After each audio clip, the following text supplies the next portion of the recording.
6-Minute English. From BBC Learning English.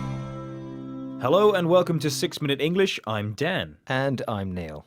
Now, Neil, do you like going to live football matches? Oh yes, I love it. Is it better than watching them on TV? Well, you don't really see as much as you do on TV, but then on TV you don't really feel the atmosphere. You can't sing along with the chants and songs at home. Well, it's good you mentioned the songs and chants because that is today's topic. It seems that for some football clubs, the atmosphere in the stadiums is becoming a bit quiet. Now, before we look at this topic in more detail, here is today's quiz. As we're talking about football, in which decade was the first ever international football match played? Is it A, in the 1870s, B, in the 1890s, or C, in the 1910s?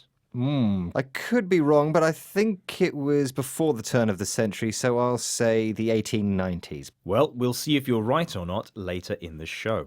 Now, songs and chants are part of the experience of football matches. But where do they come from? What are they about? Here's Joe Wilson from BBC Sport. Which team name does he mention? Some songs can be witty, honed specifically to celebrate a certain player or moment in a club's history. Others rely more on a hypnotic repetition of syllables. United, for example. So which team does he mention? Well, he used the syllables from United. This isn't one team, as there are quite a few professional teams in Britain that have United in their names.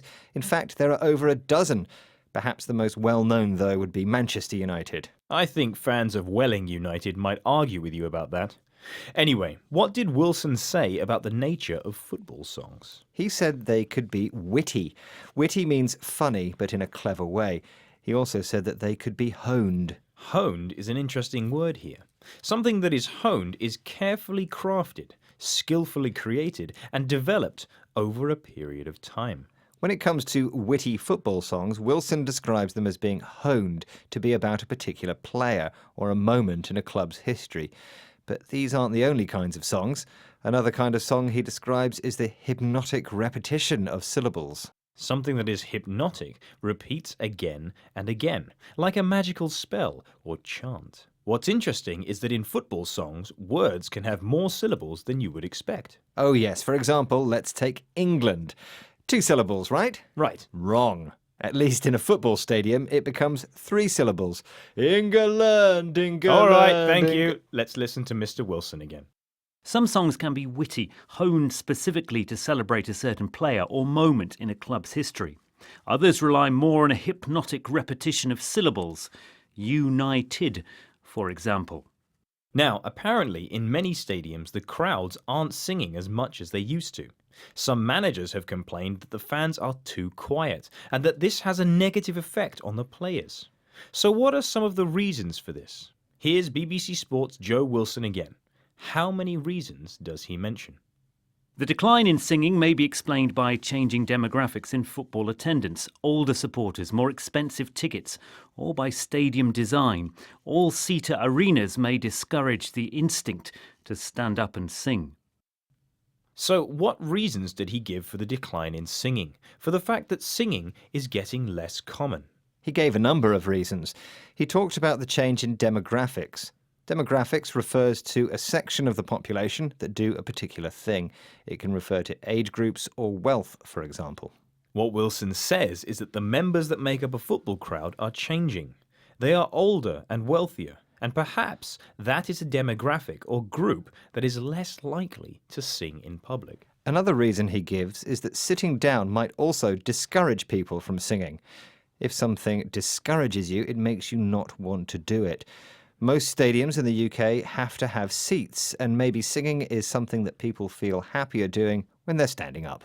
Well, the final whistle is about to blow on today's programme. Before that, though, here's the answer to our quiz question. I asked you when the first international football match took place. And I took a guess with the 1890s. And that's a red card, I'm afraid, Neil. The first international football match took place in the 1870s between England and Scotland. Oh, come on, ref. And now, to take us to the whistle, let's review today's vocabulary. The first word we had was witty, a kind of humour that's smart and clever. then we had honed for something that's crafted and improved over time. A bit like my physique. I've been honing my body in the gym. Really? Are you being witty? I wasn't trying to.